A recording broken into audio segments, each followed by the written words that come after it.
नमस्कार।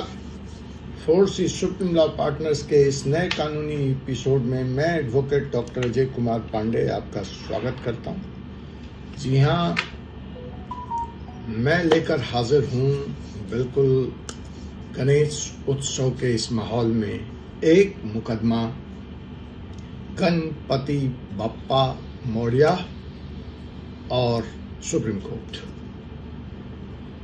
जी हाँ, आपने देखा कि गुजरात में एक विशेष समुदाय के लोगों ने किस तरह ध्वनि प्रदूषण को आधार बनाकर गणेश पंडाल पर पत्थर फेंके, कानून अपना काम किया। ऐसी खबरें देश के अन्य भाग से भी आई।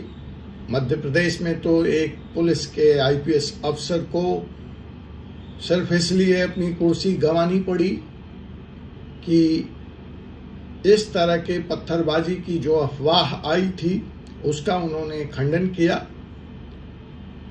अब इधर गणेश उत्सव समाप्त होगा, उधर नवरात्रि का उत्सव पूरे देश में धूमधाम से मनाया जाना होगा। उसमें भी पंडाल लगेंगे। देर रात तक कीर्तन, भजन, दुर्गा पाठ, गरबा, ये नृत्य और उस पर फिर म्यूजिक बजना और डीजे चलना, ये सारा कुछ होगा। तो क्या फिर दूसरे समुदाय के लोग या दूसरे अन्य लोग जो इस ध्वनि प्रदूषण से परेशान हैं वो पत्थरबाजी करेंगे? और अगर वो नहीं करेंगे तो क्या उनका ध्यान नहीं रखा जाना चाहिए इन पंडाल वालों के द्वारा? मतलब ध्वनि प्रदूषण कानून, साउंड पॉल्यूशन एक्ट 2000 की मैं बात कर रहा हूं। तो इस पूरे प्रकरण में जो आज का मुकदमा है, इससे संबंधित है। वो मुकदमा क्या है कि पिछले दिनों एनजीटी ने, नेशनल ग्रीन ट्रिब्यूनल, जो कि प्रदूषण के मामले देखता है, जिसका हिस्सा है ध्वनि प्रदूषण के आधार पर गणेश जी का विसर्जन होगा या नहीं होगा तो उस प्रोसेशन में कितने लोग शामिल होंगे, ढोल ताशे जंजी चलेगी नहीं चलेगी, वो बड़े फ्रेम वाला डीजे चलेगा नहीं चलेगा, पंडाल में म्यूजिक भजन कीर्तन होगा नहीं होगा, और अगर होगा तो पॉल्यूशन से कैसे निजात मिलेगी, पॉल्यूशन के कानून का उल्लंघन होगा तो क्या होगा। इन सारे सवालों को मद्देनजर रखते हुए पूना में गणेश विसर्जन में 30 से ज्यादा आदमी साउंड सिस्टम के, मतलब ढोल ताशे वाले, पर पंडाल नहीं हो सकते, विसर्जन में नहीं जा सकते, ऐसा कहकर रोक लगा दिया गणेश विसर्जन पर। तो गणपति बप्पा मौर्य पहुंच गए सुप्रीम कोर्ट, और सुप्रीम कोर्ट में दे दी गई चुनौती बप्पा के द्वारा, बप्पा के वकीलों के द्वारा, कि यह फैसला नाजायज है। और आनन फानन में चीफ जस्टिस CY चंद्रचूड़ जी से यह निवेदन किया गया कि बप्पा की रवानगी, बप्पा का विसर्जन चूंकि 17 सितंबर को है, एनजीटी ने यह फैसला दिया है, इसलिए अविलंब सुनवाई की जरूरत है। और कोर्ट ने, चीफ जस्टिस की अदालत ने इस मसले को सुना और एनजीटी के इस फैसले पर कि ढोल ताशे नगाड़े वाले प्रति पंडाल 30 लोग से ज्यादा नहीं हो सकते, उस पर फिलहाल रोक लगा दी। बप्पा के विसर्जन का कार्यक्रम उसी उत्साह, उसी हर्षोल्लास, उसी बड़े जन समूह, उसी बड़े ढोल ताशे वालों के साथ अब बिना किसी रोक टोक के पूरे देश में संपन्न हो सकेगा। वैसे तो यह मुकदमा पुनः स्पेसिफिक सिटी के संबंधित था, लेकिन सुप्रीम कोर्ट का अगर ऐसा आदेश आ गया तो इसके बारे में जो अस्पष्टता दूसरे शहरों में भी बनी हुई थी या नवरात्रा को लेकर बनी हुई है, वह सॉल्व होती हुई नजर आती है, उसका उत्तर मिलता हुआ नजर आता है। लेकिन जहां तक दूसरे शर्तों का है जो एनजीटी ने पंडाल को लेकर, दुर्गा उत्सव को लेकर, ऐसे किसी सार्वजनिक उत्सव को लेकर दिया है, वह यथास्थिति बरकरार है। हम उसकी बात करेंगे चलते चलते। और यह भी बता दूं कि उन शर्तों के बारे में हमारी जो ये हिंदू ऑर्गेनाइजेशन थी, पुणे के ये जो धार्मिक लोग थे, उनको उस पर विरोध भी नहीं है।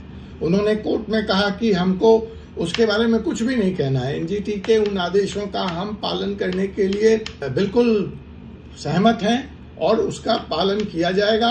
हमारा विरोध तो सिर्फ ढोल ताशे और ये जो जांजी मेंबर्स हैं जिनके संख्या सीमित कर दी गई है या रोक लगाई गई है उससे था, और सुप्रीम कोर्ट उनकी इन बातों से आश्वस्त हुआ और उस संख्या पर फिलहाल रोक लगा दी गई है। अब आइए चलते चलते जो महाराष्ट्र पॉल्यूशन कंट्रोल बोर्ड है वेस्टर्न जोन का, वेस्टर्न रीजन का, जिसने यह शर्त रखी थी पुणे के शर्तों पर, वह उस पे लगी रोक संख्या पे हट गई, लेकिन उसके अन्य शर्त यथास्थिति कायम है। उसको सुप्रीम कोर्ट में चैलेंज भी नहीं किया था किसी ने, और पुणे के लोगों ने कहा इससे हमें कोई आपत्ति नहीं है। तो चलते चलते हमें एक नज़र उन शर्तों पे, अन्य शर्तों पर, पूजा, सार्वजनिक गतिविधि और इस तरह के कार्यक्रम में साउंड पॉल्यूशन को लेकर एनजीटी का, महाराष्ट्र एनजीटी का क्या कहना है, क्या शर्तें हैं, उसके बारे में हम जान लेते हैं। पहली शर्त जो उन्होंने रखी वो है कि 3 लोकेशन पे जब ये पूजा चल रहा होगा तो लगातार 3 लोकेशन पे साउंड की जो नॉइज पॉल्यूशन है, नॉइज मॉनिटरिंग, वो मॉनिटर की जाएगी। गणपति पंडाल, जहां भी इस तरह का नवरात्रा पंडाल या सार्वजनिक पूजा होगा तो उसके इर्द गिर्द 3 जगह पर लगातार नॉइज पॉल्यूशन को मॉनिटर किया जाना है। जब उसी तरह से विसर्जन का कार्यक्रम संपन्न होगा तो उस वक्त भी उस विसर्जन के कार्यक्रम पर जो जितने रास्ते से गुजरने वाले ट्रैफिक जंक्शंस पड़ेंगे पुलिस की सहयोग से, और जितना डिस्प्ले सिस्टम होगा रास्ते में, तो वहां पर भी साउंड मॉनिटर किया जाएगा, नॉइज मॉनिटर किया जाएगा, और उसको पब्लिकली डिस्प्ले भी करना होगा उस ट्रैफिक सिग्नल्स पे, उस ट्रैफिक लाइट्स पे। ये उन्होंने दूसरी शर्त रखी और इसकी जिम्मेवारी उन्होंने पुलिस डिपार्टमेंट को दी है। तीसरी शर्त पुलिस डिपार्टमेंट से फिर कहा गया है कि वह पॉल्यूशन कंट्रोल बोर्ड के साथ जो जितने भी 100 वाट्स के लाउड स्पीकर इस्तेमाल किए जाएंगे इस तरह के फंक्शन में, उसकी टोटल साउंड प्रोड्यूसिंग कैपेबिलिटी कितनी है उसको भी मद्देनजर रखना पड़ेगा और उसी हिसाब से उसको अलाउ करना पड़ेगा।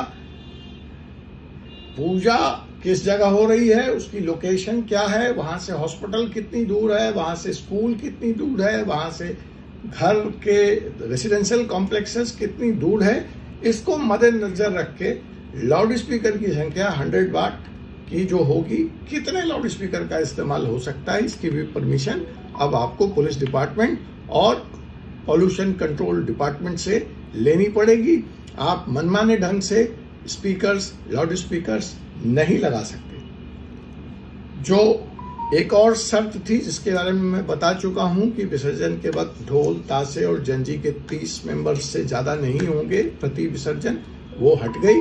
अब उस संख्या पे कोई भी नंबर कैप नहीं है। जो 5वीं शर्त रखी है कि अगर इन दिशा निर्देशों का, इन मानदंडों का उल्लंघन होता है, वायलेशन होता है, तो पुलिस को वो सारे साउंड प्रोड्यूसिंग इक्विपमेंट सीज करने पड़ेंगे, चालान बनाना पड़ेगा, और जो वो metallic high noise making unit है, जो डीजे है, जो टॉल है, वो सब प्रोसेशन में इस्तेमाल नहीं होगा। High producing DJ, steel frame, tall, ये सारी चीजें आप गाड़ी पे लाद करके विसर्जन के वक्त जो ले जाते हो, शोर शराबा करते हो, अब वो आप नहीं कर पाएंगे, ठीक है। और अगर आप ऐसा करते हैं तो पुलिस आपके खिलाफ उपयुक्त कानूनी प्रावधानों में, नॉइज पॉल्यूशन एक्ट में कार्रवाई करेगी, और जो डिफॉल्टर्स होंगे वो सजा के भागी होंगे। जैसे अगर हम वायलेशन ऑफ नॉइज रूल्स की बात करें तो इसमें क्रिमिनल लॉ भी इनेक्ट हो सकता है, ऐसा पॉल्यूशन कंट्रोल बोर्ड ने कहा, पुलिस को निर्देश दिया। और 7 दिन विसर्जन, अगर किसी ने कानून का उल्लंघन किया है तो 7 दिन के अंदर अंदर नॉइज रूल्स 2000 में पुलिस को वायलेटर्स के नाम 2 लोकल अखबारों में छापने पड़ेंगे और उनका डिटेल्स भी वेबसाइट पर पब्लिश करना पड़ेगा, जो कि 90 दिन तक वेबसाइट पे रहेगा।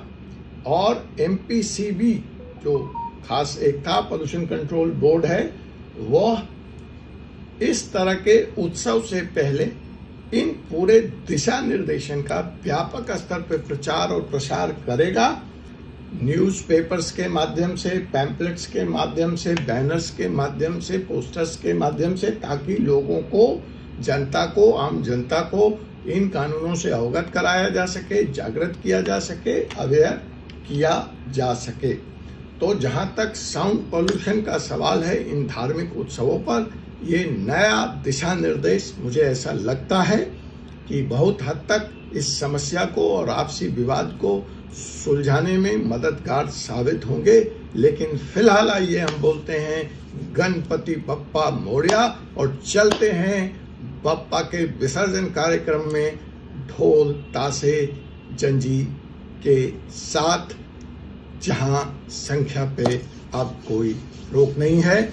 आपसे पुनः मुलाकात होगी एक ऐसे ही मुकदमे में, एक ऐसे ही सवाल के साथ। तब तक के लिए मुझे advocate doctor Ajay Kumar Pandey, supreme court of India को अनुमति दीजिए। जय हिंद, जय भारत, जय संविधान।